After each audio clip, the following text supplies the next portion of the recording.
नमस्कार. कोलाजच्या आजच्या एपिसोडमध्ये इन्सायडरवर आपल्याला जे पाहुणे आलेले आहेत ते ऑन्कोसर्जन आहेत, डॉक्टर आहेत आणि ऑन्कोसर्जन म्हणून त्यांनी गळ्यापासून ते पोट, छाती सगळ्या अवयवांचं सर्जरी करणं, म्हणजे ज्यांना कॅन्सर आहे किंवा कर्करोग आहे त्यांची सर्जरी करणं हे त्यांची त्यात ते निष्णात आहेत. ते रोबोटिक्स पण करतात. अमेरिकेत, जापानमध्ये त्यांनी याचं विशेष प्रशिक्षण घेतलेलं आहे. बोलताना या सगळ्या गोष्टी लक्षात येतीलच. पण या संदर्भातल्या कॅन्सर, कर्करोग, त्याच्या संदर्भातले ऑपरेशन्स याच्याबद्दल बऱ्याच लोकांच्या मनात भीती तर आहेच, पण त्याहीपेक्षा नेमका निर्णय कसा घ्यायचा याबद्दल संभ्रम आहे आणि डॉक्टरांशी आपण नेमकं त्याच्यावरच आज बोलणार आहोत. डॉक्टर योगेश छेडा. नमस्कार डॉक्टर. नमस्कार.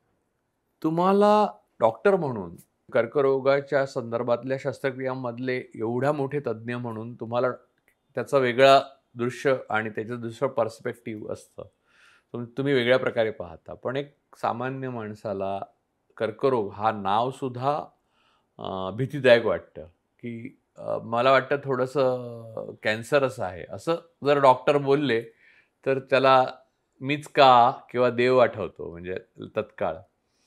मला एक सांगा, की एवढ्या प्रकारच्या कर्करोगांची म्हणजे नावं आपल्याला आता माहीत झालेली आहेत. त्याचे अनेक स्टेजेस आहेत. त्याच्याबद्दल अनेक टेक्निकल वर्ड आहेत.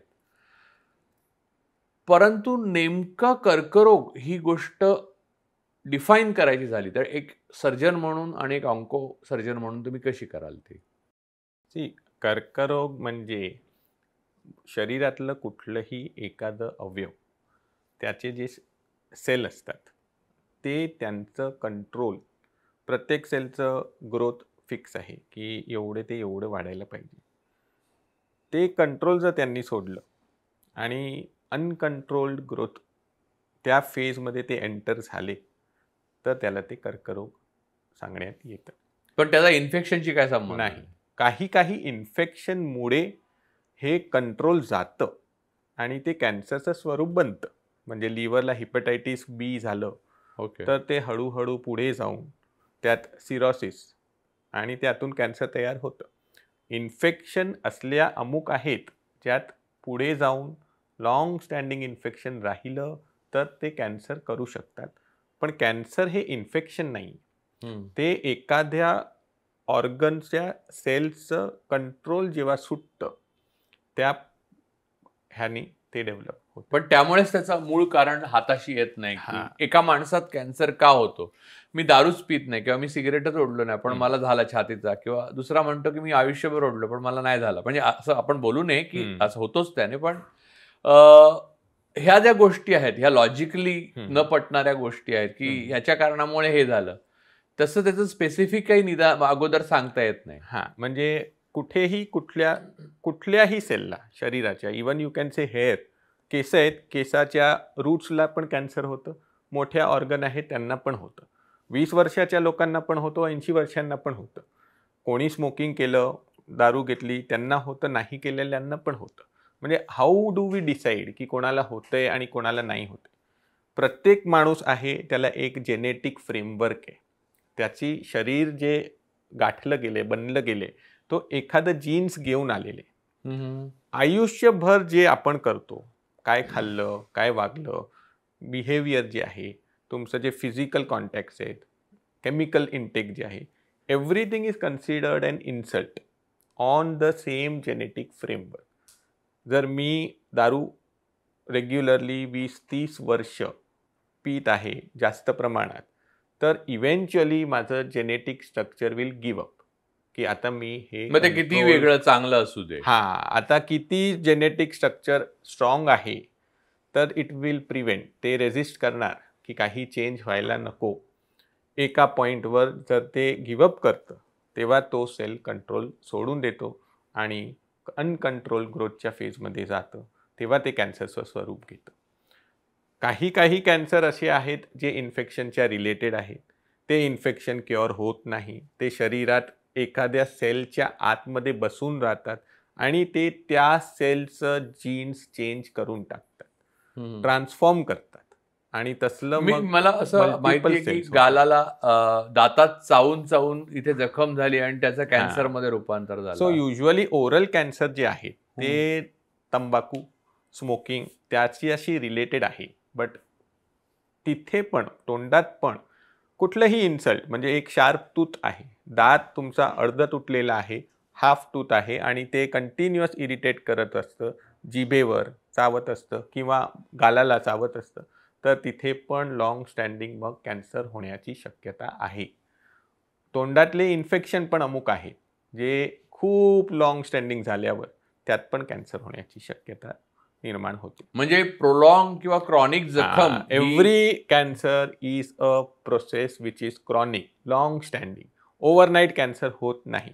अनलाईक इन्फेक्शन जे म्हणतो आपण, ते काही ऑर्गॅनिझम आलं, बॉडी सिस्टम डिस्टर्ब झाली आणि इन्फेक्शन झालं. कॅन्सर हे एक क्रॉनिक इन्सल्ट आहे. म्हणजे तुमचं शरीर एक बांधलेलं जे आहे त्याच्यावर तुम्ही कॉन्स्टंटली एका प्रकारचं एक ट्रॉमा देत आहात persistently for years together, then eventually तुमचं जे स्ट्रक्चर आहे ते त्याला रेझिस्ट करू शकत नाही आणि ते एका फेजमध्ये पुढे जातं. त्यानंतर एकदा ते तयार झालं की वी स्टार्ट डिस्कसिंग की ग्रेड काय आहे आणि स्टेज काय आहे. पण चालू व्हायच्या आधी हे सगळं प्रोसेस बऱ्या वर्ष चालत असतो before you start developing symptoms. पण मग तेव्हा त्या चालू असताना तुम्हाला कळू शकतं का जर पेशंट तुमच्याकडे आला तर?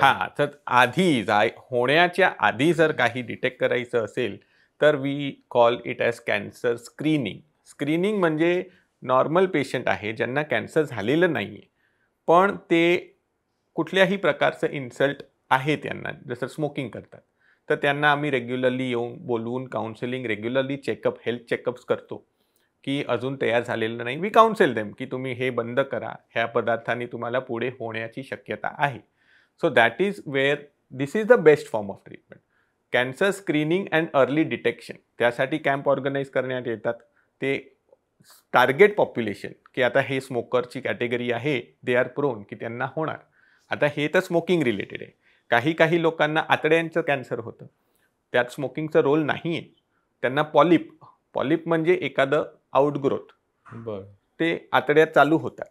म्हणजे आपल्याकडे अजून तेवढं स्ट्रिंजेंट म्हणजे तेवढं स्ट्रिक्ट कोलोनोस्कोपी आत दुर्बीण टाकून बघण्याची तेवढी गाईडलाईन्स फर्म नाही. अमेरिकेत 40 वर्षानंतर प्रत्येकाला कोलोनोस्कोपी कंपल्सरी आहे. आपल्याकडे काही नाही असं.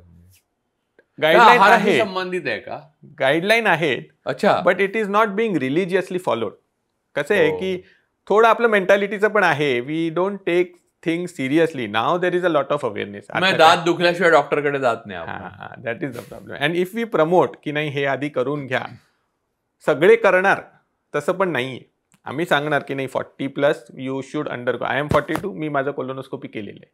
बिकॉज आय नो की दिस एकदा झालं then to control is not so easy. Prevention is the best treatment.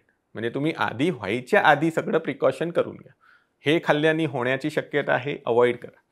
ह्या गोष्टी एका वयानंतर रेग्युलरली चेक करायचे आहे, ते करून घ्या. एकदा झालं त्यानंतर जे चालू होतंय ते त्याचं स्टेज आणि त्याप्रमाणे स्टेजप्रमाणेचं ट्रीटमेंट आहे. ट्रीटमेंट केल्यानंतर पण once you have completed treatment doesn't mean you are cured. त्यानंतर it comes a period of surveillance. म्हणजे आम्ही तुम्हाला एका ऑब्झर्वेशनमध्ये ठेवतोय. अमुक वर्ष गेल्यानंतर पण, ट्रीटमेंट संपल्यानंतर पण you have to be under surveillance.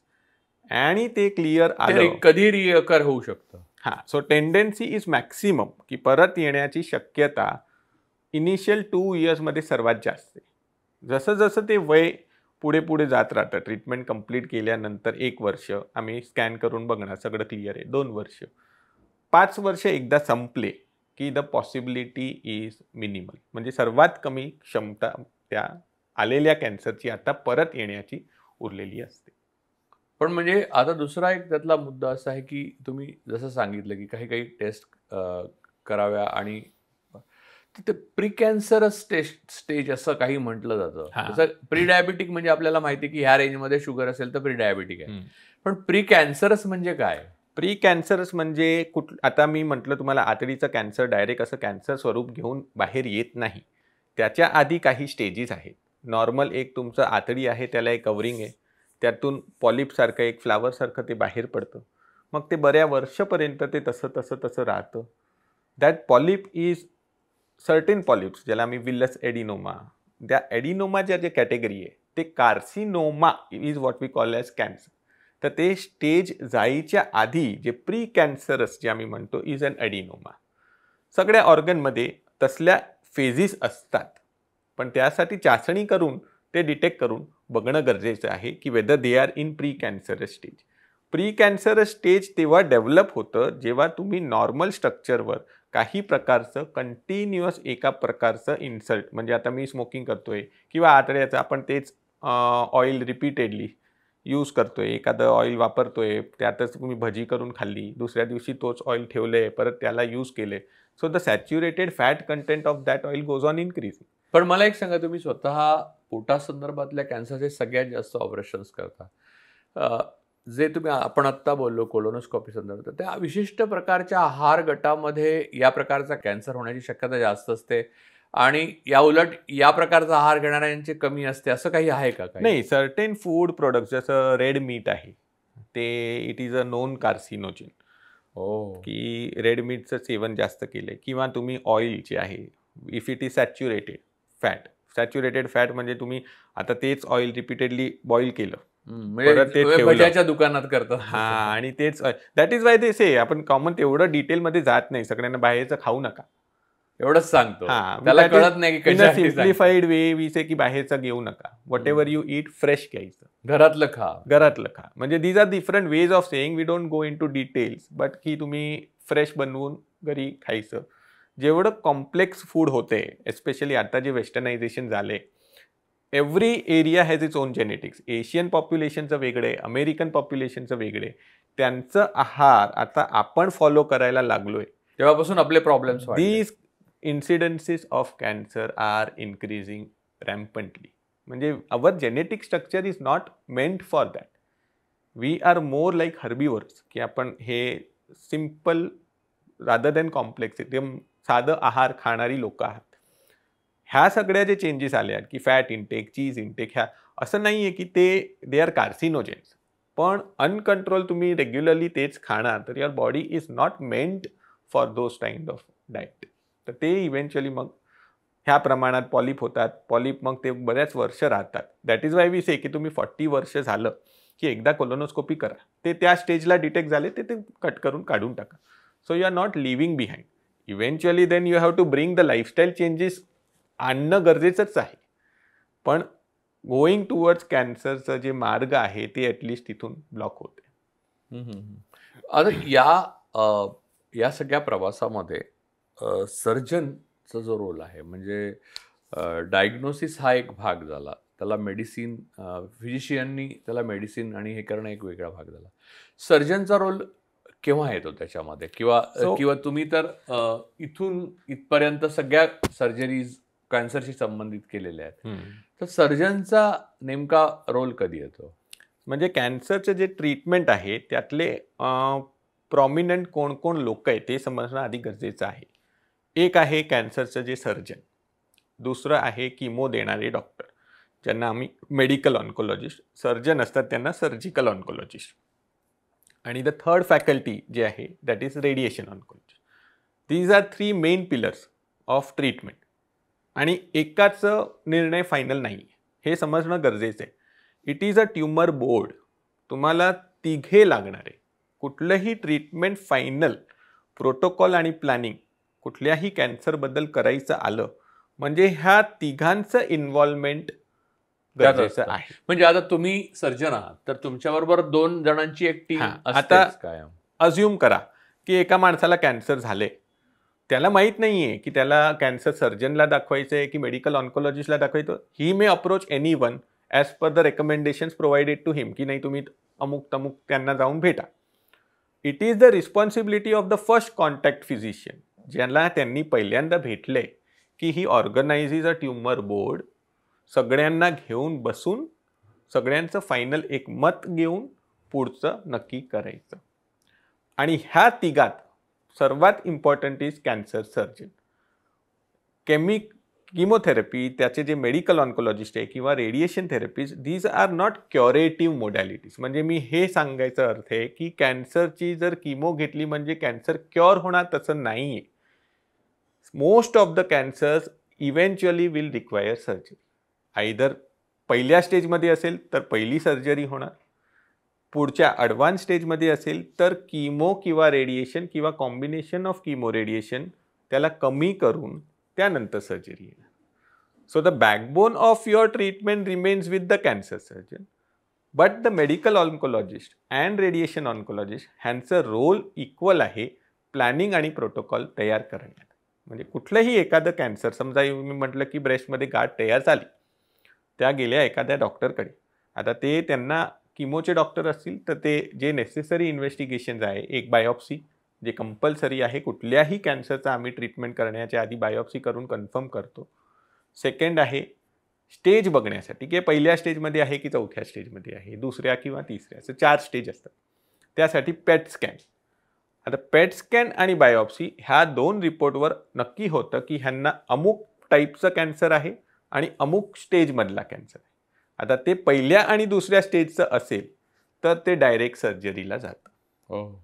Surgery करून ते काढण्यात येतं as per the defined protocol की एवढं कॅन्सर ह्या प्रमाणाचं ह्या स्टेजमध्ये असेल तर ह्या गोष्टी काढायच्या आहेत. ते काढून ते टेस्टिंगला जातं. त्याचं एक फायनल रिपोर्ट तयार होतं. त्या रिपोर्टवर खूप गोष्टी अवलंबून आहे. जे रिपोर्ट असतं त्याला आम्ही हिस्टोपॅथॉलॉजी असं नाव देतो की हिस्टोपॅथॉलॉजीचा report that is the backbone of all treatment. पहिल्या स्टेजमध्ये जरी झालं डिटेक्ट, त्यांची सर्जरी झाली, ब्रेस्ट अज्युम की ब्रेस्टमध्ये गाठ आली, ब्रेस्टच्या त्या भागाचा एरिया व्यवस्थित प्रमाणाने काढण्यात आला, रिपोर्ट आणि ते तुकडे सगळे देतात, दॅट इज द हिस्टोपॅथॉलॉजी रिपोर्ट. आणि काकेतल्या गाठी काढल्या, त्याचं एक रिपोर्ट तयार होतं. त्या रिपोर्टवर अवलंबून आहे की आता पुढे काही ट्रीटमेंट घ्यायची आहे. It can be in the form of chemotherapy, it can be in the form of radiation therapy, it can be in the form of targeted therapy or immunotherapy. तर ते त्या रिपोर्टवर अवलंबून असतं की आता पुढे काही, आणि इथे सगळ्यांचं रोल येतं. म्हणजे एका माणसाचं रोल आहे असं नाही आहे. फक्त cancer surgeon he is not the whole soul.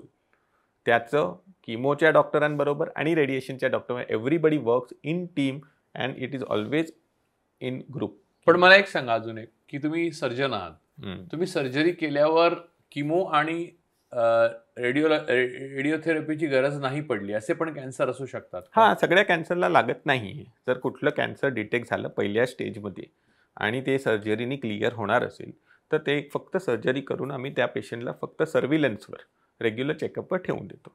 बऱ्याच ट्यूमर असे आहेत ज्यांच्यात किमो इफेक्टिव्हच नाही आहे. हो.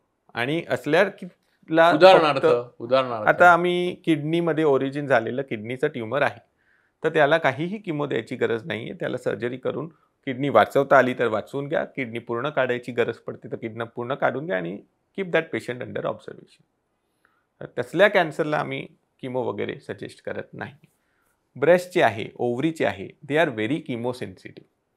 एस्पेशली ओव्हरी, जे अंडकोश जे म्हणतो फिमेलमध्ये जे ओव्हरीज असतात, त्या कॅन्सर अनफॉर्च्युनेटली लेट पण डिटेक्ट होतात. तर तसल्या केसेसमध्ये आम्ही आधी किमो देऊन त्याला आम्ही डाऊन स्टेज, म्हणजे एखादं डिटेक्ट झालं, 3rd स्टेजमध्ये डिटेक्ट झालं, पेट स्कॅन केलं, ओव्हरीमध्ये दिसून आलं, पोटात लहान लहान स्पॉट्स पण पिकअप झाले स्कॅनवर, तर आधी किमो द्या, त्याला कमी करा, श्रिंक झाल्यावर सर्जरीला घ्या. So behaviour of the disease depends on the organ of origin.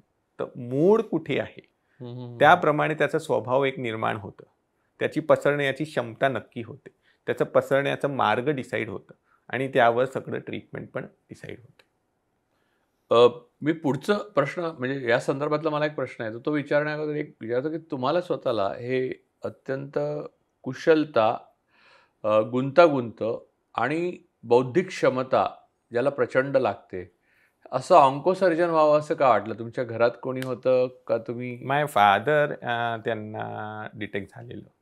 अच्छा, म्हणजे ती डॉक्टर नव्हती, त्यांना कॅन्सर. नॉर्मल कॉमन मॅन, एक साध्या किराण्याच्या दुकानात ते कामं करायचे. त्यांना स्वरपेटी लॅरिंग्स जे म्हणतो त्याचं एकदा डेव्हलप झालं. त्यांना जेव्हा हे सगळं डिटेक्ट झालं तेव्हा आम्ही सगळ्या डॉक्टरांना मुंबईमध्ये संपर्क केवढे होता तुम्ही, म्हणजे काय? At that time I was 26. अच्छा, हां. तुम्ही डॉक्टर झालेला तुम्ही? हां, मी म्हणजे त्यावेळी I was doing general surgery, first इयरमध्ये होतो. आणि हे सगळं पिकअप झालं तर त्या संदर्भातल्या सगळ्या डॉक्टरांना भेटून आधी किमो आणि रेडिएशन देऊन ते कंट्रोल केलं. पण ते 2 वर्षांनी परत ते आलं आणि ते मेंदूच्या खालच्या भागात आलं, where we were clearly told की आता ह्याला क्युअर नाही आहे. त्यावेळी वी डिसाइडेड की पुढे आता पॅलिएशन म्हणजे काहीही ॲग्रेसिव्ह ट्रीटमेंट न करता इव्हेंच्युअली घरी त्यांना आम्ही ठेवलं. बट दॅट प्रोसेस जे 2 वर्ष 3 वर्ष जे त्यांच्याकडे मी बघितलं आणि त्यांचं जे इम्पॅक्ट एका माणसावरच नाही पण त्यांच्या फॅमिलीवर आणि समाजावर आणि रिलेशन्सवर आणि सोसायटीवर कशाप्रमाणे ते एस्कलेट होतं, that made me enter into oncology. I was in a position की मी MS करतोय आणि पुढचं जे एज्युकेशन सुपर स्पेशलायझेशन कशात करायचं हे ठरवायचं होतं. तर इनिशियली माझं इंटेंट नव्हतं. I was always of the opinion की मी प्लास्टिक सर्जरी करणार MCH. But MCH in plastic. But जे घडलं त्या 2-3 वर्षात घरात आणि सगळ्यांचं वातावरण जसं चेंज झालं, so I was not ready to accept की ह्या सगळ्या चेंजेस. देन आय डिसाइडेड की नाही मला हेच करायचं आणि the process is not easy. तुम्हाला सेंट्रल एंट्रन्स एक्झामिनेशन असतं ते द्यावं लागतं. त्यावेळी सीट्स बऱ्यापैकी कमी होत्या. 2008चं आहे हे. तुम्ही ऑलमोस्ट दोन्ही सगळीकडे सिलेक्ट झाला होता. हां, so I was rejected twice. 2008 पहिल्या एक्झाममध्ये आय वॉज रँक 35, 4च सीट असतात. तर मला त्यावेळी plastic surgery came back home, नाही करायचं आहे. Again 2009 I was rank 14, again no. 35 वरनं 14 पर्यंत आणलं. हां, आणलं. But 2010 I was rank 1. So but it took a lot of hard work. But I think you should be prepared की जर काही तुम्हाला स्वतःचं करायचं अशी इच्छा असेल तर. पण इथे MCH केल्यावर तुम्ही US ला गेले. रोबोटिक्स 3 इयर्सचं जे MCH is a surgical training programme. हे खूप गरजेचं आहे समजणं की आपण जेव्हा एका डॉक्टरकडे जातो तेव्हा त्या डॉक्टरचं बॅकग्राऊंड एज्युकेशन काय आहे आणि ते कुठून आहे. इनिशियली आधी जे पूर्वी होतं त्यावेळी एव्हरीथिंग वॉज नॉट स्ट्रीमलाईन. शिक्षण हे प्रोग्रॅम नव्हतं. करायचे लोक तेव्हा त्यावेळी एवढं एज्युकेशन एवढं डेटा पण नव्हतं. आता प्रत्येक कॅन्सरचं, प्रत्येक ऑर्गनचं, प्रत्येक डॉक्टर पण वेगळं झाले. आता मी सुपर स्पेशलायझरला division of super speciality has now sub divided into sub specialities. Organ specific झाले. तर ते प्रोसेस जे लर्निंगचं 3 वर्ष कंप्लीट केलं, which is MCH in surgical oncology. त्यानंतर I went to institute sponsored fellowship होती for robotic training at US. ते Roswell Park Cancer Institute, Buffalo, New York State. तिथे 6 मंथची रोबोटिक ट्रेनिंग आणि त्यानंतर I went to Tokyo National Cancer Institute, तिथे for laparoscopy. And that decided my life की मला ह्या सिलेक्टिव्ह सबसेट की कॅन्सरचं ऑपरेशन दुर्बीनने मायक्रोस्कोपिक पद्धतीने उघडल्याशिवाय कसं करायचं. That training, that experience gradually took 1 decade to master those skills. आणि आता वी डू रेग्युलरली ऑल. पण त्यामुळे तुम्ही अनेक अवयवांवर काम करू शकला. फक्त एका अवयवावर अन्ननळी आहे, फूड पाईप जे म्हणतो, त्याचे कॅन्सर ओपन केल्याशिवाय ते करणं. आतड्यांचे कॅन्सर, आतडीचं भाग जेवढं काढायचं, जे आम्ही ओपनमध्ये ट्रेन झालो त्याच रेप्लिकेट तसंच तेवढंच चांगलं विदाऊट ओपनिंग शस्त्रक्रियानी ते सगळं सेपरेट करून एका स्मॉल इन्सिजनमधून ते सगळं बाहेर आणणं आणि परत जॉईन करणं. That is the special art which you have to train yourself. आम्ही अन्नळीचं करतो, स्वादुपिंड पॅनक्रियाचं पण करतो, स्टमक जठरचं करतो, लहान आतडी, मोठी आतडी, इंटेस्टाईन, कोलॉन, युट्रस, ह्या सगळ्या भागांचं विदाऊट ओपनिंग मायक्रोस्कोपिक लॅप्रोस्कोपी जे म्हणतो. इसोफेगसचं पण करतो. इसोफेगस, अन्ननलिका. पण मला यातला सगळ्यात महत्त्वाचा कंपोनंट हा आहे की तुम्ही स्टेज 1 टू स्टेज 4 असं कॅन्सर. सर्वात महत्त्वाचं आहे पहिलं कॅन्सर ऑर्गन ऑफ ओरिजिन काय. सगळ्या ओरिजिन ज्या ऑर्गनला आहे त्याप्रमाणे बिहेवियर वेगळं आहे. एकाचं ब्रेस्ट कॅन्सर आहे आणि एकाला ओव्हरी कॅन्सर आहे, तर त्याचं स्वरूप, त्याची लाईफ, त्याचं प्रोग्रेशन, त्याचं स्टेज सगळं ते बिहेव वेगळं करणार आहे. आपल्याला कोणाला वाटतं हे माझे नातेवाईक आहे, त्यांना 2 वर्षात सगळं क्लिअर झालं, आता त्यांना काही त्रास नाही, आणि दुसरे त्यांना 6 महिन्यात ते वारले. हे बिहेवियर का डिफरंट आहे? कारण ते ऑर्गन जिथून ओरिजिनेट झाले, पॅनक्रियास डिटेक्ट होत नाही. By the time you detect it is already in stage 4. तसल्या परिस्थितीत ट्रीटमेंट ऑप्शन्स आर लिमिटेड ऑप्शन्समध्ये तुम्ही सर्वायवल लिमिट करून घेताय. तर ते डिटेक्ट लवकर झाले, पूर्ण ट्रीटमेंट झाल्या, दो इट रिक्वायर्ड मल्टीमोडॅलिटी. फक्त एकाचं रोल नाही, त्यात सर्जरीचा रोल आहे, किमोचं पण रोल आहे, रेडिएशनचं पण रोल आहे. सगळ्यांनी मिळून ते सगळं क्लिअर केलं आहे and it is post 4 years 5 years आता ते सगळं कंट्रोल. म्हणजे कुठल्या ऑर्गनमध्ये ते आधी ओरिजिनेट झाले ते पहिलं महत्त्वाचं. सेकंड, ते कुठल्या स्टेजवर आहे. स्टेज कशी ठरवता? ते आम्ही स्कॅन करतो, एक PET पेट स्कॅन म्हणून असतं, त्यावर अवलंबून आहे की फक्त जिथे चालू झाले तिथल्या भागात आहे, किंवा तिथून ते दुसऱ्या अवयवावर गेलेलं आहे, की शरीराच्या दुसऱ्या भागात जास्त. पण पसरणं हा त्याचा गुण आहे का? प्रत्येक कॅन्सर आपल्या क्षमते, त्याला कंट्रोल नाही आहे. तुमचं शरीर, एखादं मला नखं वाढली, एका पॉईंट नंतर मी कापून टाकतो. They do not follow any rule. ते तिथे वाढणार, तिथे वाढत जाणार, वाढत वाढत खूप मोठे पण होणार. ते तिथून रक्तात पसरणार, रक्तातून ते दुसऱ्या भागात जाऊन बसणार, ज्याचं त्याचं आणि दुसऱ्या भागाचा संबंध नाही आहे. मग जिथे जाऊन ते बसले तिथे पण ते मोठे होत राहणार. जेव्हा ते आपल्या ओरिजिनल ऑर्गनला सोडून दुसऱ्या कुठल्या ऑर्गन सिस्टममध्ये जाऊन बसतात, ज्याचं ह्या ओरिजिनला रिलेशन नाही आहे, तेव्हा आम्ही त्याला स्टेज 4 म्हणतो. हो, म्हणजे तुम्हाला अनेक ठिकाणी काम करायचं आहे, म्हणजे किंवा काम करू शकत नाही असं. या that is what is the last stage. पण असं नाही आहे की स्टेज 4 बऱ्या कॅन्सरमध्ये इज नॉट क्युरेबल. तर त्यावेळी कन्सेप्ट येतं की पुढचं जे ट्रीटमेंट जर क्युअर नाही देणार आहे, तर मग केअरवर फोकस करा. दॅट इज पॅलिएटिव्ह केअर किंवा सपोर्टिव्ह केअर, किंवा त्यांना. पण अशा वेळेला पेशंट ॲक्टिव्ह राहत नाही. हां, म्हणजे बाय द टाईम त्या स्टेजवर ते आले, तर त्यांना डेफिनेटली क्वालिटी ऑफ लाईफ त्यांची बऱ्यापैकी खाली गेलेली असते. पेन जास्त असतं, त्रास जास्त आहे. तर त्या त्रास त्यांना कसं कमी करता येतं, तेच ट्रीटमेंटचा उद्देश असतं. त्याच्या पुढे त्यांचं आयुष्य हे महत्त्वाचं नाही आहे. जे आयुष्य आहे, because it is in stage 4. Quality of life is important. Quality of life, की आता जेवढं पण वेळ असेल, कारण ट्रीटमेंट दिलं जरी तरी हे पूर्ण क्लिअर नाही होणार. म्हणजे आयुष्य वाढवण्याची क्षमता ट्रीटमेंटमध्ये आता राहिलेली नाही आहे. तर त्यांना जेवढं पण आयुष्य असेल तेवढं विना त्रासाचं. So focus on his quality of life, की त्यांची क्वालिटी जेवढी पण आहे ती चांगली होऊ शकते, तेवढं ट्रीटमेंटवर फोकस करा. पण कधी कधी असं होतं डॉक्टर की असे पेशंट, म्हणजे मला पण माहिती आहेत की म्हणजे मला काय ज्ञानी माणूस म्हणून माहीत नाही, समाजात राहतो तर माहिती आहे की एकदम हेल्दी दिसणारा ओके मनुष्य वेगळ्या टेस्टला गेला आणि त्याला अचानक डिटेक्ट झालं तर कॅन्सर होता किंवा लिव्हरचा होता, आणि 6 महिन्यात ते गेलेच. म्हणजे असं खूपदा झालेलं आहे. तर अशा वेळेला काय, म्हणजे त्या माणसाचं बॅड लक म्हणण्यापेक्षा दुसरं काय म्हणू शकतो? नाही, असं बॅड लक म्हणजे कसं आहे, काही ऑर्गन्स जे आहे तिथे प्रोसेस चालू झाली, ते पिकअप होत नाही. जसं मी म्हटलं, पॅनक्रियास जे आहे ते बॉडीच्या एकदम पाठीमागच्या भागात आहे. त्याचं रुटीन जेवणाचं जे मार्ग आहे, खाल्लं प्याल्लं, त्यात कुठेही संपर्क येत नाही. जोपर्यंत तो कॅन्सर दुसरीकडे पसरत नाही, लिव्हरमध्ये जात नाही, ते सिम्पटम्स देत नाही. ऑलरेडी जर ते लिव्हरला गेले तर ते स्टेज 4 आहे.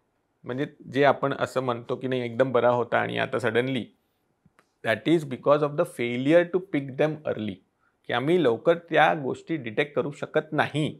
म्हणून at the time of presentation they are already in stage 4. But that is bad luck ना, म्हणजे शिअर बॅड लक. म्हणजे त्याच्यात काय रोज जाऊन काय माणूस चेक करणं? डेफिनेटली रोज जाऊन चेक करणं शक्य नाही आहे. आणि for such rare diseases we don't have any screening protocols. जे कॉमन डिसीज आहे त्यांना आम्ही स्क्रीनिंगच्या मार्गात टाकलेलं आहे की नाही, हे हे हे हे करून घ्या.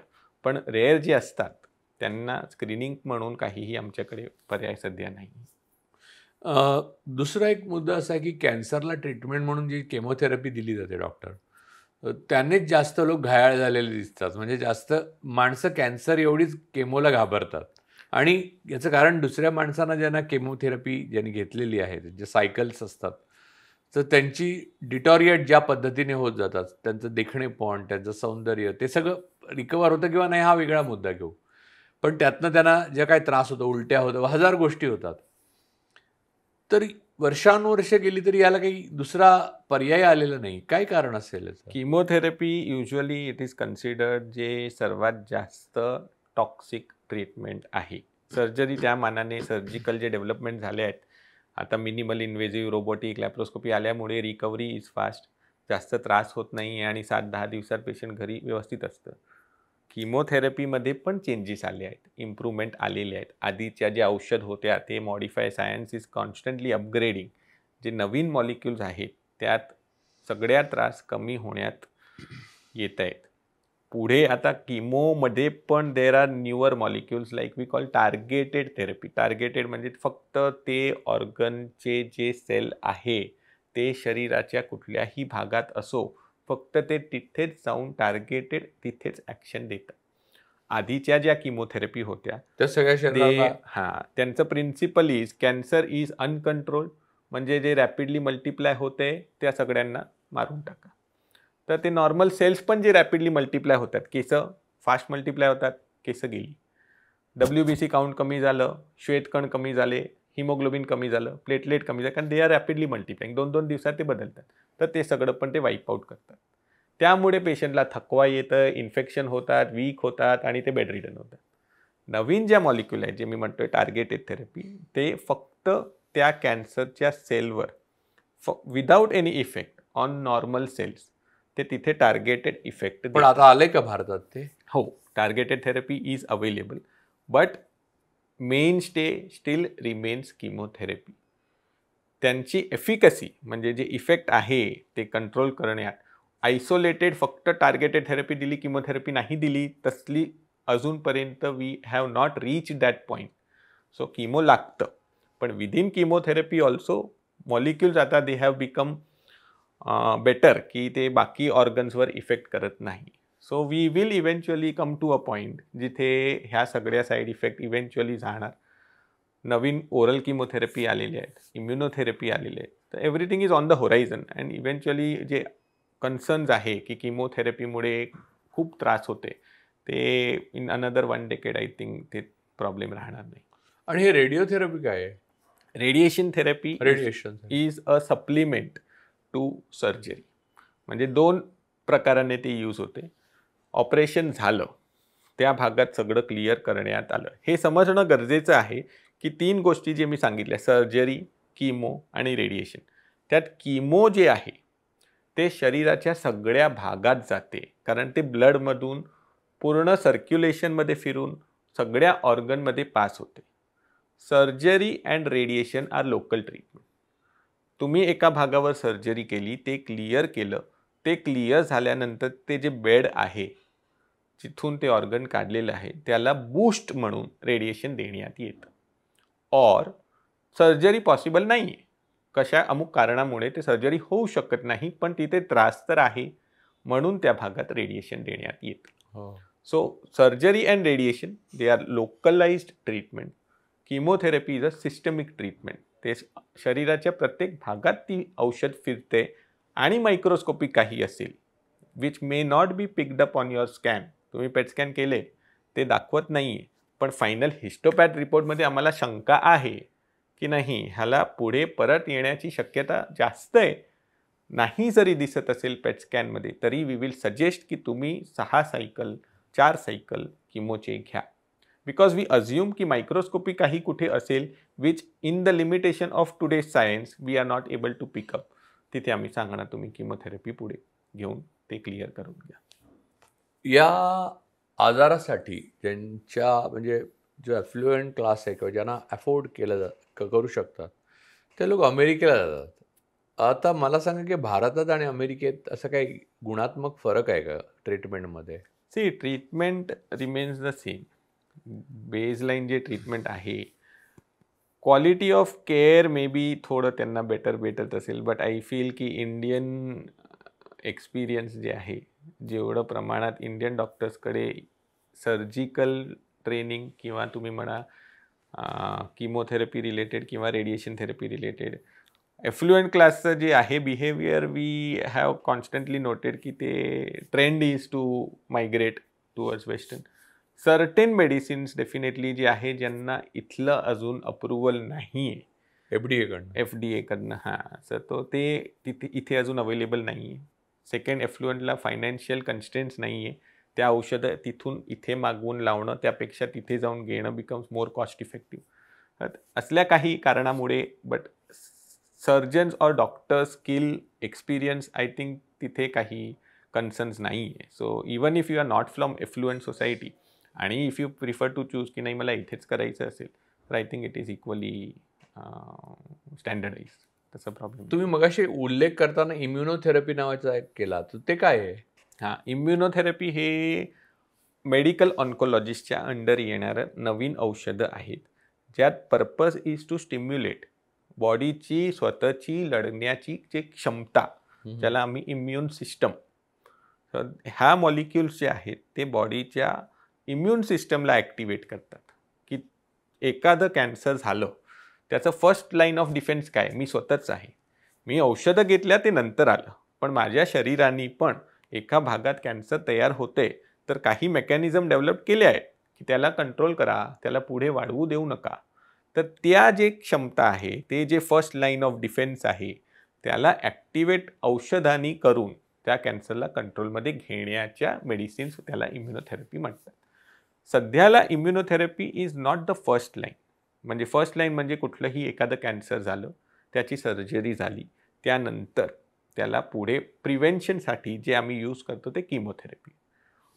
इम्युनोथेरपीचं सध्याचं जे एव्हिडन्सेस आहे ते लास्ट स्टेजवर, 3rd 4th स्टेजला आजार पसरलेले आहे, पण फक्त कंट्रोल घेण्यासाठी आम्ही औषधं देतो की त्यांना क्वालिटी ऑफ लाईफ इम्प्रूव्ह होते, त्रास कमी होते. Research right now is only for stage 3 and stage 4. उद्या नवीन मॉलिक्युल्स येतील, बेटर मॉलिक्युल्स येतील, तेव्हा मे बी ह्यांचं ॲप्लिकेशन पहिल्या दुसऱ्या स्टेजमध्ये पण होण्याचे चान्सेस बऱ्यापैकी चांगले आहेत.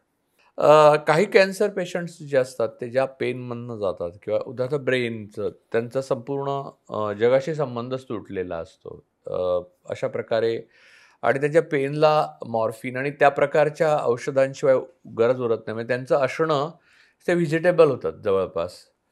तर त्या स्टेजमध्ये आपल्याकडे युथेनेशिया इंट्रोड्यूस करायला पाहिजे असं तुम्हाला वाटतं का? हे पर्सनल ओपिनियन आहे. I am in favour of euthanasia, though legally we do not have any provision. इंडियामध्ये, कॅनडामध्ये आहे, कॅनडा, काही countries have legalized euthanasia. But जर if you go through the life cycle of एखाद्या पेशंटला कॅन्सर झालं, तो ट्रीटमेंट घेऊन बरा पण झालं, त्यानंतर त्याला परत आलं, त्यानंतर तो त्रास भोगवतोय, तो एका पॉईंटवर औषध ट्रीटमेंट रिलेटेड कॉम्प्लिकेशन्स पण सहन करणं, एका पॉईंटवर असं येतं ज्यावेळी सगळ्या ट्रीटमेंट डॉक्टर्स गिवअप करतात की आता काहीही पॉसिबल नाही. I think every person has a right to decide. हे माझं शरीर आहे, हे माझे, मला वाटते की आता मला काही, but we don't have any legal provision as of today की euthanasia should be actively promoted. I think eventually there will come a discussion. We are going towards developed countries, so this topic will pick up की whether certain categories of diseases ह्यामध्ये युथनेसिया legalise करणं हे आवश्यक आहे. We are a strong प्रोपोनंट की आम्ही favour करतो की सर्व डॉक्टर्स, मेनी, इट इज इंडिव्हिज्युअलाइज. कारण इट डिपेंड्स अपॉन, कधी कधी तो धार्मिक अँगल पण येतो. बरे अँगल आहेत. प्रत्येकाची, आता पेन जरी म्हटलं तर पेन इज व्हेरी सब्जेक्टिव्ह. कोणाची सहन करण्याची क्षमता जास्त आहे, कोणाची नाही आहे. तुमचं मेंटल माइंडसेट कसं आहे. काही लोकांनी एवढं त्रास सहन केलेलं असतं त्यांच्या आयुष्यात की त्यांना सगळं सहन करण्याची क्षमता जास्त आहे, कोणी नाही. They have lived a very rosy life. आणि सडनली असं काही आलं तर ते सहन करण्याच्या क्षमता. So lot of factors, not only just बॉडीच्या रिलेटेड, तुमचं डिफेन्स मेकॅनिझमच्या related, beyond how you have behaved, your habitat, your culture, your tradition, society, everything comes at that one point to decide what you want to do as a final resort, की आता काही करता येत नाही आहे तर मग मला युथनेसिया घ्यायचं की नाही घ्यायचं. There are people who have migrated out of India, कारण युथनेसिया इज तिथे नॉट इच्छा लिगलाइज्ड. मरणाचा सोय आहे. Yes, so they go to कोलंबियामध्ये that आहे, country. कॅनडामध्ये आहे. कॅनडामध्ये आहे तर ते इथून मायग्रेट करतात and then they officially undergo euthanasia. दिवसाला किती ऑपरेशन्स करता तुम्ही साधारण? It depends. मोठं जर असेल, कॉम्प्लेक्स सर्जरीज असेल, सुप्रामेजर, तर एक.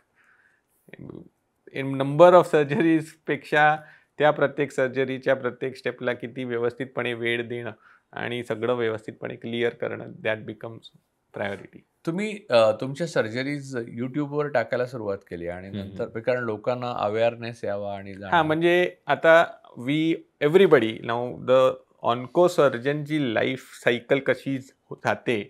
सो ट्रेडिशनली जे आम्ही शिकलो वर्षानुवर्ष ते ओपन सर्जरी होत्या, सगळं उघडून सगळं अंडर विजन आम्ही करायचो. टेक्नॉलॉजी ॲडव्हान्स झाली. Now we have 3D systems, 3D laparoscopy, robotic. Procedure same आहे, तेच ऑपरेशन तुम्हाला ओपन केल्याशिवाय करायचे. म्हणजे तुम्हाला यू कॅन नॉट कॉम्प्रोमाइज की मार्जिन कमी आली किंवा नोट्स कमी आले, त्याच स्टेप तुम्ही विना ओपन करे तेच रेप्लिकेट करा. So it is a learning curve जे तुम्हाला शिकायचं आहे. किती लोक आजच्या तारखेला ह्या कॅपेबल आहेत ह्या गोष्टी करण्यात, आणि तेवढीच लोक आहेत तर ते काय सगळ्यांचं करू शकणार का? तो the proportion is disproportionate. So we want की everybody should get train. Now इथे टेक्नॉलॉजीचा ॲडव्हान्टेज आहे. So we made a YouTube channel. आम्ही जे सर्जरी करतो प्रिफरेबली जे मेन स्टेप्स आहे, we can not put 5-6 hours of surgery, so we put it into concise it. जे important steps आहे ते 1 आवरच्या एका व्हिडिओमध्ये एडिट करून ते आम्ही अपलोड करतो. So it is a neutral platform जे सगळी आहे. काय नाव आहे यूट्यूब? अविवा कॅन्सर सेंटर म्हणून आहे आणि it runs in my name, doctor Yogen Chheda. So त्या सर्जरीज कोणाला इथे इंडियामध्ये पण असेल पण not in Mumbai, out of Mumbai आहे, त्यांना शिकायचं असेल, त्यांना ट्रेन व्हायचं असेल तर ते कसल्या पद्धतीने आत जायचं, कुठून कट घ्यायचे आणि कसं ते बाहेर आणायचं, तर त्या सगळ्या स्टेप्स जे आहे ते शिकू शकतात. So the purpose is purely educational की we want to promote and improvise the quality of care all over India. So त्या इंटेंटनी ते चॅनल म्हणून चालू केलेले. आता एक जनरल प्रश्न विचारतो मला. एक मनुष्य कॅन्सरचा बळी होऊ शकतो किंवा नाही होऊ शकत हे केवळ म्हणजे it's a probability, me destiny नाही म्हणणार, परंतु डूज अँड डोंट्स आहेत का काही?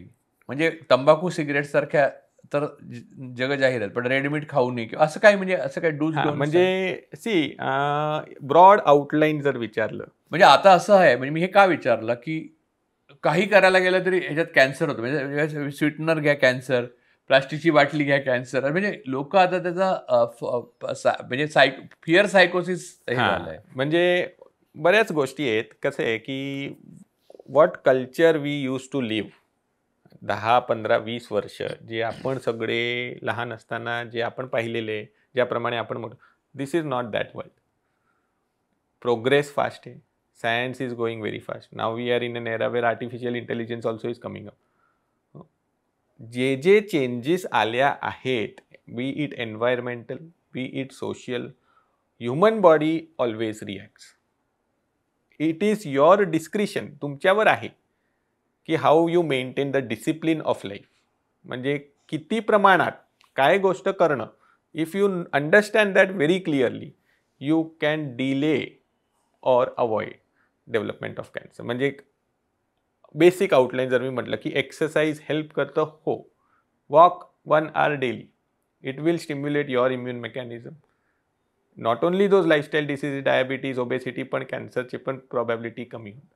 Follow a simple diet. तुम्ही नॉर्मल जे आधी सिम्पल फूड खात होते त्याप्रमाणे रिलिजियसली रेजिमेंट 8 वाजता जेवण, 9 वाजता जेवण करून नंतर काही खाऊ नका, लेट नाईट्स करू नका. त्या पद्धती जर फॉलो करण्यात आल्या, 8 hours of sleep, because somewhere we realize की body also has its own limit. You cannot stretch it beyond a certain point. तर all these are insults. Simplifying the life and maintaining your quality of life in long run. Cancer is not a disease की हे overnight होणार आहे. पण regularly तुम्ही तेच करत राहणार आणि आउटिंग आहे रोजच्या रोज बाहेरच खाणं चाललंय. We have no quality control की तुम्ही काय खाताय. हा, म्हणजे कॅन्सरमध्ये काल आणि आज असं नाही ठरवता येत. Definitely. जसं काल ताप नव्हता आणि आज आला असं नाही होत ते. म्हणजे हे आपल्या हातात आहे. How do we decide to we choose a life की I want to keep it simple. I want to play. Discipline plays a very important role की नाही मला हेच खायचं आहे, हे माझ्यासाठी हेल्दी आहे, ह्या पदार्थ नाही आहे आणि ते डिसिप्लिन तुम्हाला आयुष्यभर पाडायचं. त्यानंतर जर इट इज नॉट की if you follow all this XYZ that I say आणि त्यानंतर नाहीच होणार द्या, but you are reducing the possibility. पण मला इथे एक डॉक्टर सांगा, छोट्या मुलांना कॅन्सर झालेला असतो, आपण कुठच्या हॉस्पिटल छोट्या मुलं बिचाऱ्यांनी काय केलेलं पण नसतं, काही केलेलं नसतं. तिथे ना जेनेटिक्सचा खूप मोठा रोल आहे की त्यांचं जेनेटिक फ्रेमवर्क खूप वीक आहे. म्हणजे ते आजार त्यांना जन्माने 2 वर्षात किंवा 3 वर्षात किंवा काहींना 6 महिन्यात. आणि genetically weak structures can not be corrected. सध्या जेनेटिक्स हे एक सेपरेटच एंटिटी आलेली आहे कॅन्सरमध्ये. आणि may be tomorrow we may be discussing too early की there will be ways to change or modulate or modify or correct the whole genetic structure. So science will be advanced to that point, but realization has come कि your genetics plays a long way in deciding whether you will develop a cancer or you don't. काही jeans specifically marked आहेत की ह्या jeans तुम्हाला protect करतात, ह्या jeans तुम्हाला cancer तयार करतात. जे आपण म्हणतो की 2 वर्षात 6 महिन्यात मुलाला कॅन्सर झाले म्हणजे त्याचे जे प्रोटेक्शनचे जे जीन्स आहे ते वीक आहेत. प्रमोट करणारे जीन्स स्ट्रॉंग आहे. इव्हेंच्युअली बॉडी गिव्हअप करते आणि कॅन्सर डेव्हलप होतं. काही वर्षांना 80पर्यंत होत नाही, त्यांना 80-85ला कॅन्सर होतात. त्यांचे जेनेटिक्स स्ट्रॉंग आहेत. They resist every insult that comes and they have been resisting for 80 long years. त्यांचे जे प्रिव्हेन्शनचे जे कॅन्सर प्रिव्हेन्शनचे जे जीन्स आहेत दे आर व्हेरी स्ट्रॉंग. आणि तसल्या जेनेटिक्सचं ते स्टडी करतात, रिसर्च करतात आणि त्याप्रमाणे पुढे जाऊन we will eventually have some form of genetic treatment. मला इथे एक प्रश्न पडला, म्हणजे तुम्ही बोलत असताना माझ्या मनात एक वेगळाच विचार आला. म्हणजे तो आउट ऑफ बॉक्स आहे खरं, आणि किंवा पण बालिश आहे असं समजून तुम्ही घ्या. छोट्या मुलांपासून तुम्ही 80-85 पर्यंत सांगितलं, तर एव्होल्युशन जे आहे शरीराचं जन्मापासून मृत्यूपर्यंत, ते आता किती असू शकतं. माणूस 100 वर्ष जगतो, त्याला काहीच होत नाही वगैरे, परंतु त्याच्यामध्ये कॅन्सर होणं हे एक टप्पा असूच शकतो असं आहे का? असूच शकतो असं नाही आहे. पण म्हणजे मी हे फक्त थिओरिटिकली विचारलं, माणसाला होईल असं नाही, पण थिओरिटिकली हे आहे का असं. सो जे लाईफ सायकल एका माणसाची आहे तसंच आम्ही पण कॅन्सरचं पण एक सायकल म्हणून मानतो. आणि काही कॅन्सर आहेत we now don't label them as cancer and we consider them as lifestyle change. आता एक माणूस आहे तो 80-85 जर झालं तर 40च्या एजला प्रोस्टेट कॅन्सर होण्याची शक्यता 2%, पण 85च्या एजला 35%. म्हणजे त्याला लेबल करायचं ह्यांना कॅन्सर झालं आहे तसं नाही. It is a lifestyle disease की तुम्ही तेवढं आयुष्य जगून गेले की तुम्हाला हे चेंजेस ते भेटणार तुम्हाला. म्हणजे it is at that transaction of your life की हे होण्याची शक्यता खूप जास्त आहे, but it is still not life threatening. So I think there will be a balance की eventually which will be achieved. की कॅन्सर जे आता फिअरफुलनेस आहे की आपल्याला भीती वाटते की असं होणार, because what is that fear, because it is life threatening की आणि पेनफुल ऑल्सो. Painful also. तर त्या अमुक कॅन्सर आहेत जे आम्ही आता may be will categorize them in two की they are like prostate cancer आहे की लाईफस्टाईल आणि लॉन्जेविटी जशी वाढत चालली आहे तर they are a disease process in evolution rather than labelling them as cancer. तुम्हाला स्वतःला या सतत मला हा एक नेहमी प्रश्न पडतो, म्हणजे कॅन्सर हॉस्पिटल्समध्ये कोणालाही पडतो, पण सतत कॅन्सर पेशंट्स त्यांचे ट्रीटमेंट आणि त्यांची सर्जरीज करताना आणि तुम्ही स्वतःचा मेंटल हेल्थ कशी काय हँडल करता? कारण तो माणूस अर्धा तर मृत्यूच्या छायेत असल्यासारखाच वागत असतो. म्हणजे असो किंवा नसो, तुम्हाला माहीत असतं की तो रिकव्हर होईल किंवा त्याने असं ठरलेलं असतं की कॅन्सर झालेला आहे बाबा, काय खरं नाही. तर आणि ते कधी-कधी दिसणं पण म्हणजे दारुण असतं म्हणजे सगळं सगळं वातावरणच फार दुःखद असतं म्हणजे. तर तुम्ही स्वतःची मेंटल हेल्थ कशी काय हँडल करता? कारण तिथे नुसतं एक ऑब्झर्व्हर म्हणून पाहायला जरी गेलं किंवा काही कारणाने, तर मी आयुष्यात ते केलंय सगळं. तर फार डिप्रेसिंग वाटतं आणि तो दिवस oncology as a branch is very depressing. म्हणजे टू ऑन फर्स्ट ऑनसेट की हे सिलेक्ट करणंच, की नाही मला हे करायचं आहे. ते motivation came from my father. So that motivation helps me a lot. See तुमचं माइंडसेट, आता मी कोणाचं ट्रीटमेंट करायचं जेव्हा विचार येतं तेव्हा मला ते आधी विचार हे येतं की हे सगळं मी भोगवलेलं आहे. हं. Every cancer surgeon who is in society right now was not in that position to understand everything at personal level. ते काय काय घडलं, ते घरात कसं झालं, त्याचं इम्पॅक्ट माझ्यावर काय आलं, कुटुंबावर काय आलं आणि समाजावर काय आलं आणि नातेवाईकांवर काय आलं, ते सगळं सगळं जे माझ्याबरोबर झालं, that changes your outlook to cancer. की आता समोर एका पेशंट म्हणून ते बसलेले आहेत, but they have limited access, they have limited knowledge. इथे from that chair I have migrated to this chair across the table. ते अंडरस्टँडिंग घेऊन मी आता इथे बसलो आहे की त्यांना काय त्रास होते. Sometimes they have unreasonable expectations, तर ते त्यांना कसं समजवून सांगायचं की नाही याला फायदा नाही होणार. कधी कधी जस्ट बिकॉज की नाही कॅन्सर आहे काही फायदा नाही आहे करून, तसं नसतं. तर त्यावेळी त्यांना कसं काउन्सिल करायचं, नाही तुम्ही करून घ्या ह्या सर्जरी, तुम्ही हे किमो, नाही आम्हाला किमो नाही करायची, नाही हे करून घ्या तुम्हाला लॉंग टर्म फायदा होणार. So it takes a lot of counselling. In addition to that आमचं स्वतःचं मेंटल बॅलन्स की नाही, there is a terminology which we call की बर्नआउट. बर्नआउट होणं. करून करून करून त्याच गोष्टी इव्हेंच्युअली सी आणि कोणी आशावादी बोलतच नाही कोणी बहुतेक. We also get into that phase की now we are burned out, की आता हं. Then we take a break. एक 15 days 10 दिवस आउटिंगला जायचं, परत एक फ्रेश माइंडनी येऊन बसायचं. But it is a constant war. Proportion has increase, numbers are rising, and I think the best way out is prevention and education. आणि तुम्ही educate the doctor society. Patient आणि डॉक्टरची क्षमता पण संख्या पण विषम आहे. त्यामुळे तुम्हाला Definitely. लोड प्रचंड असणार. हां, आणि प्रत्येक नंबर्स. पेशंटला वाटतं मला एकदा बरा करा लवकर, बाकीच्यांना राहू दे. हां, नाही ते that is a expectation, but now we are able to manage that. कारण कसं आहे, the structure has now been made into, जे मी सांगितलं आधी इट वॉज अ स्पेशालिटी. आधी जनरल सर्जरी होती, then it went to super speciality. Now that super speciality has been subdivided into sub speciality. म्हणजे breast करतात हे doctor, फक्त मिनिमली लॅप्रोस्कोपीज करतात हे डॉक्टर, फक्त ओरल कॅन्सर करतात. आणि now we are also reorganizing because we want to segregate. तर आम्ही टीममध्ये काम करतो, तर आमच्याबरोबर एक ब्रेस्ट सर्जन आहे, मी मिनिमल इन्व्हेजिव्ह म्हणजे दुर्बीननी करणार आहे, एक आहे ते फक्त ओरल कॅन्सर करतात. So that way we are redistributing the पण स्ट्रेस तरी सुद्धा अमॉंग तुम्ही आवर शिक्षण सेल्स. अशा प्रकारे घेतलं की तुम्ही काही करू शकता. शिक्षणमध्ये सगळं is a part of our education. म्हणजे इवन ते करतात म्हणजे त्यांना असिस्टन्स लागतं. See we can divide sub speciality, you can not divide experience. Experience, attitude, mindset, आजाराला बघण्याची क्षमता, this you develop with your attitude.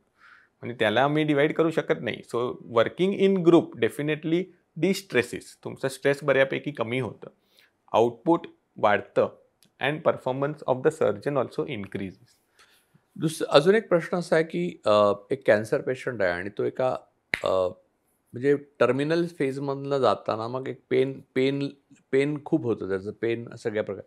तर ते त्याचा मृत्यूपर्यंत पेनलेस करणारी औषधं आलेली आहेत का? का अजून पेनलेस डेथपर्यंत आपण जाऊ नाही शकत? त्या पेनमधनं जावंच लागतं. Pain has now been defined into a separate subspecialty. Managing pain. So we have pain therapy, pain clinics. ज्यात there is a pain ladder की आधी लहान गोळ्या द्या पेन कंट्रोलसाठी, मग हेवी मेडिसिन्स द्या. त्या नाही पॉसिबल असेल तर मॉर्फिन सारख्या औषधं आहेत जे in the form of tablet, injection आणि पॅच ते यूज करा. ते जरी नाही ऑप्शन होत असेल तर सर्जिकल इंटरव्हेन्शन्स, की अमुक भागाचं पेन आहे, ह्या नर्वच्या प्रेशरमुळे आहे, तिथे भाजून टाका. हो, there are lot of options which are available. So the management of pain जे आधी होतं त्याप्रमाणे वी आर इम्प्रोवायझिंग. धो नॉट ॲब्सोल्युटली पेन फ्री नाही आहे, पण आधीपेक्षा ते बेटर आहे because it has been now considered as a separate speciality. But painless that I am optimistic की eventually we will be able to achieve. या सगळ्यामध्ये मला सांगा की मेंटल हेल्थसाठी सायकॅट्रिस्टची हेल्प तुमच्या टीममध्ये पेशंटसाठी घ्यावी लागते का? Psychiatrist, psychotherapist, they are integral part of all this management. कारण कसं आहे, पेशंटला during treatment there are episodes when they break down, they have depression, so holding them, guiding them and taking them through the illness, mentally taking them through the illness becomes an important part. So they are an integral part. When you say pain therapist जे आहेत, psychiatrist आहेत, physiotherapist आहे, so these are all allied branches who work in parallel to 3 main persons which are medical, radiation and surgery. so त्याबरोबर एक support team म्हणून ह्या सगळ्या त्यात इन्व्हॉल्ड असतात. आणि म्हणजे काही शेवटचे काही प्रश्न, मुद्दा की माणसाला लाईफस्टाईल डिसिजेस असतातच हल्लीच्या काळामध्ये, म्हणजे साधारण 40 सगळ्या ब्लड प्रेशर, शुगर आणि हे म्हणजे आपल्याकडे जणू काही ते इनएव्हिटेबल आहे असंच मानलं जातं. म्हणजे खरं पूर्वी दात पडायचं ते असं वाटतं की दात पडणं हे मानवाच्या आयुष्यात स्वाभाविकच आहे, जे खरं नाही आहे. म्हणजे किंवा पूर्वी माणसं अशी वाकायची, म्हातारी माणसं, ते खरं म्हणजे ते चुकीचं आहे, ते आजार आहे. ते ताठ राहू शकतात शेवटपर्यंत, तर तेव्हा वाटायचं नाही. म्हणजे तेव्हा माहीत पण नव्हतं, गावागावामध्ये मी पाहिलंय. तसं या प्रकारचं जे हे आहे जगणं आहे ते या आजारामध्ये तुम्हाला इनएव्हिटेबली त्यातनं सगळ्यातनं जावं लागणार का? बाकीच्या ज्या इलनेस आहे म्हणजे ब्लड प्रेशर, डायबिटीज, म्हणजे त्याचा ह्याच्यावर इफेक्ट होतो का? म्हणजे that decide the overall performance. म्हणजे आता सर्जरी कुठली करायची असेल आणि पेशंट डायबिटिक आहे किंवा ब्लड प्रेशर आहे किंवा अमुक डिफॉर्मिटीज आहेत, तर then they give us a limitation. कारण आता आम्ही जर म्हटलं की मला पोटाचं ऑपरेशन करायचं आहे आणि दुर्बीननी करायचं आहे, ओपन नाही करायचं आहे, तर त्याच्या कार्डियॅक आणि pulmonary parameters have to be, he should be. कारण आम्ही आतमध्ये गॅस भरणार आहोत, ते 8 तास ठेवणार आहोत, त्यामध्ये ती सर्जरी होणार आहे. If the cardiopulmonary functions compliance is not to the par, म्हणजे आता ह्या गोष्टी आहे, कोणाला डायबिटीज, ब्लड प्रेशर, त्यामुळे त्याचं 2D इकोचा रिपोर्ट फेवरेबल नाही, तर then we have to alter. तर आम्ही त्यांना मिनिमल इन्व्हेजिव्ह नाही पण लॅप्रोस्कोपी नाही, ओपनच ऑप्शन देतो. So they have an impact. Same way chemotherapy देताना पण ह्या आजारामुळे त्यांचं डोस कमी करण्या, कोणाला आता डायलिसिसवर आहे, किडनी फेलियरमध्ये आहे, तर असं नाही आहे ट्रीटमेंट होत नाही आहे, पण डोज मॉडिफिकेशन करण्यात येतं. अमुक आजार आहेत, ब्लड प्रेशर आहे, डायबिटीज, कार्डियक इलनेस आहे, तर अमुक मेडिसिन ज्याचे साईड इफेक्ट हार्टवर होतात ते ओमिट करण्यात येतात दुसऱ्या मेडिसिन. सो ऑल दिस अलाइड इलनेसेस जे लाईफस्टाईलमुळे असतात किंवा नंतर डेव्हलप झालेले असतात, ते ट्रीटमेंटवर त्यांचं इम्पॅक्ट आहे, पण ते सगळं समजून त्यांचं प्लॅनिंग आणि प्रोटोकॉल बनवण्यात येतं. एक गोष्ट अशी आहे की भारतासारख्या देशामध्ये ही सगळ्यात महत्त्वाची गोष्ट आहे की एखाद्या माणसाला कॅन्सर होणं आणि त्यातनं तो बरा होणं हे किती कॉस्ट इफेक्टिव्ह आहे. म्हणजे किती रुपयांचा साधारण मेडिक्लेम माणसाने केला पाहिजे असं कॉस्ट इफेक्टिव्हनेस.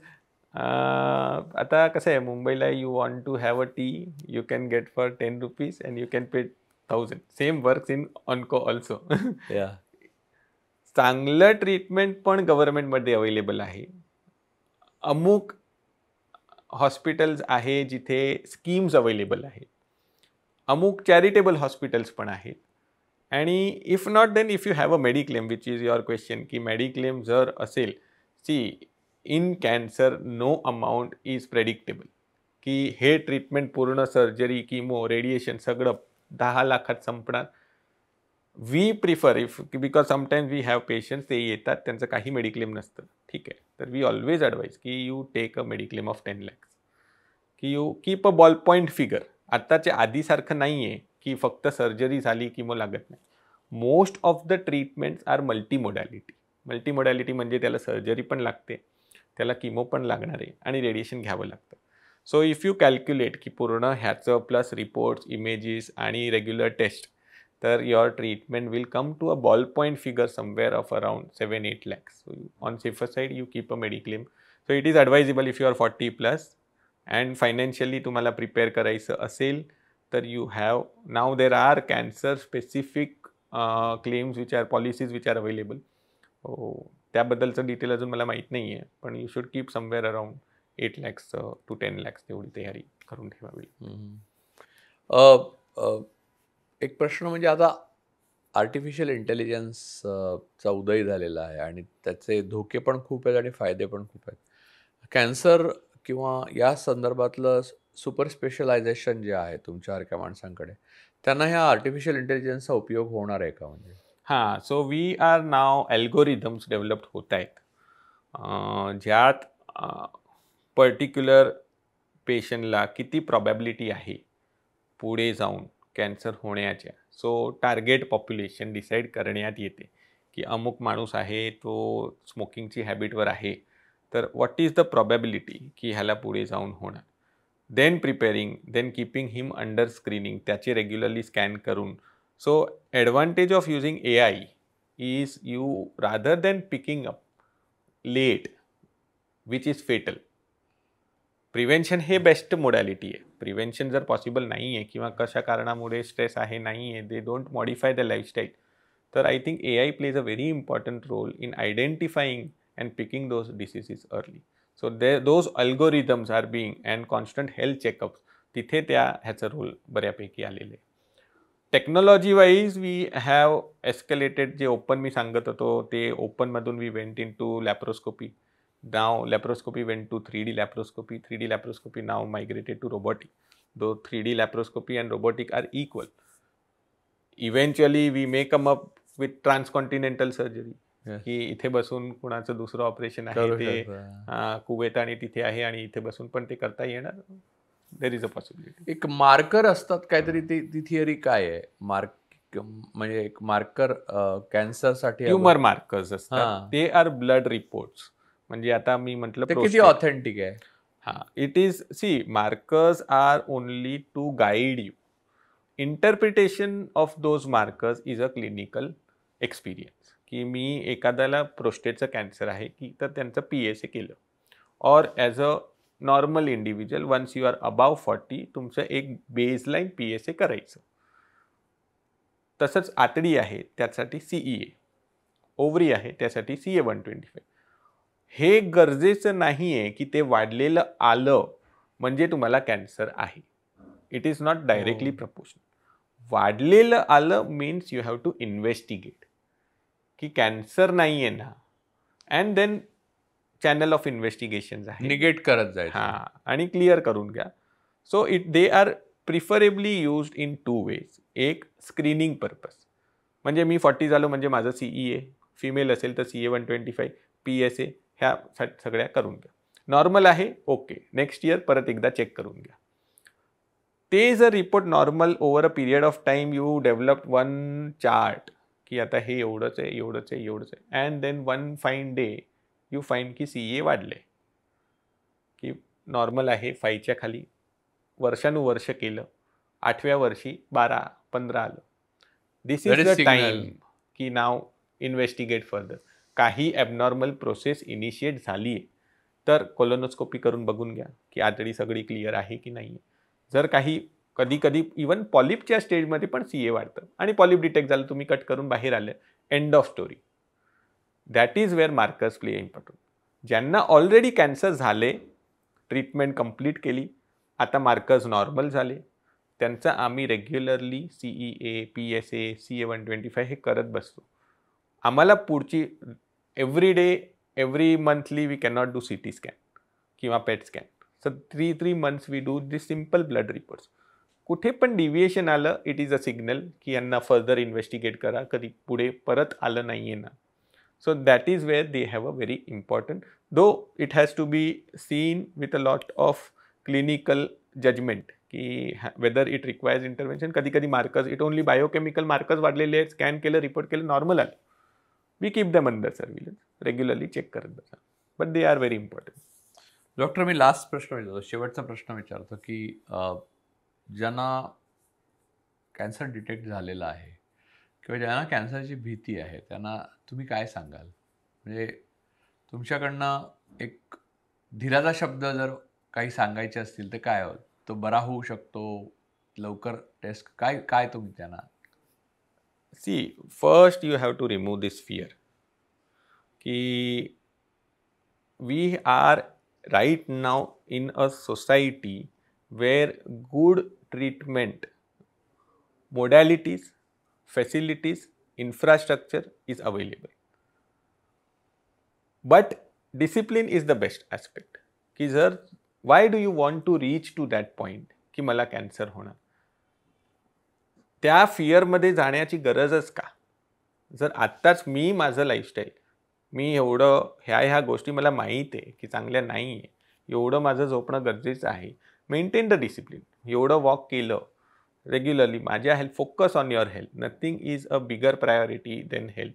एका ते वाईट झालं, बॉडीचं नॉर्मल एक इक्विलिब्रियम आहे, ते डिस्टर्ब नाही झालं तर ह्या गोष्टी पुढे येणार नाही. So rather than being in that fear की जर झालं तर आणि मेडिक्लेम करून घ्या, हे करून घ्या, modify your own lifestyle, live a simple life, don't add stress. जेवढं जमते तेवढं यू कॅन नॉट कॉम्पीट की त्याच्याकडे जास्त आहे, माझ्याकडे कमी आहे, मी हे करून घेणार. No, everybody has come here with a purpose, you are only following that purpose. Be rational, be practical, don't make unreasonable expectations from yourself, stay in a channel, then you will be able to avoid a lot of unnecessary disturbances which are happening within you, and that will Great. prevent cancer. Thank you so much doctor, की तुम्ही हे सगळं describe केलं, in fact illustrate पण केलं. तर मी तुमचा आभार मानतो आणि मला आशा आहे की तुमच्या या सगळ्या बोलण्यातनं बऱ्याच लोकांना एक एका एका गूढ अशा पण अत्यंत जवळच्या अशा माहितीतल्या किंवा रोज वाचनात येणाऱ्या आजाराबद्दल एक दिशा मिळाली असेल, एक परसेप्शन त्यांचं तयार झालं असेल आणि ते पॉझिटिव्ह असेल. Thank you so much doctor. तुमच्या एवढ्या कामातल्या वेळात मी काढून घेतली आणि तुम्हाला हे सांगायला इथे बोलवलं, तुम्ही आला त्याबद्दल मी आभारी आहे. थँक्यू. Thank you.